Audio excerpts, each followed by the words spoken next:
খেলাটা হচ্ছে এটাই যে 30 সেকেন্ড সময়ের মধ্যে কে কতগুলো ভ্যারাইটি সবজি আলাদা করতে পারে। স্টার্ট। দেখা যাক কতগুলো পরিমাণে করতে পারে। সময় এগিয়ে যাচ্ছে। 25 second, 23 second, 22 second, 20 second, 19 second. ভুলভাল করলে তার তো আর হবে না। 13 সেকেন্ড, 12 সেকেন্ড। খেলা চলছে। অনেক রকমের সবজি আলাদা করা হয়ে গেছে।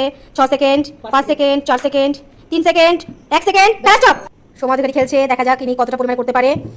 কাকুরি মন্ত তো পটলের মধ্যে একটা আম দিয়ে দিয়েছিল আর আমের মধ্যে একটা পটল দিয়ে দিয়েছিল। তো দেখি সমাধিকারী কি করতে পারে, কতটা পরিমাণে আলাদা করতে পারে সবজি। এদিকে সময় চলছে 13 সেকেন্ড, 12 সেকেন্ড, সময় অনেকটা চলে গেছে। 9 সেকেন্ড, 8 সেকেন্ড, 7 সেকেন্ড। খেলা দ্রুত গতিতে এগোচ্ছে। 4 সেকেন্ড, 3, 2, 1। খেলা স্টপ। দেখা যাক মালবিক কমলাকা তো সব খেলায় ফার্স্ট হয়, আজকের খেলায় কি হয়। উনি কোন সবজির সাথে কোন সবজি মিক্স করে রাখে। 23 সেকেন্ড, 22 সেকেন্ড। খেলা চলছে। এখন অবধি সব ঠিকঠাক আছে। 18, 17, 16 সেকেন্ড, 13 সেকেন্ড, 12 সেকেন্ড, 11, 10, 9, 8, 7, 6, 5, 4, 3, 2, 1। খেলা মালাকার ফার্স্ট হয়েছে।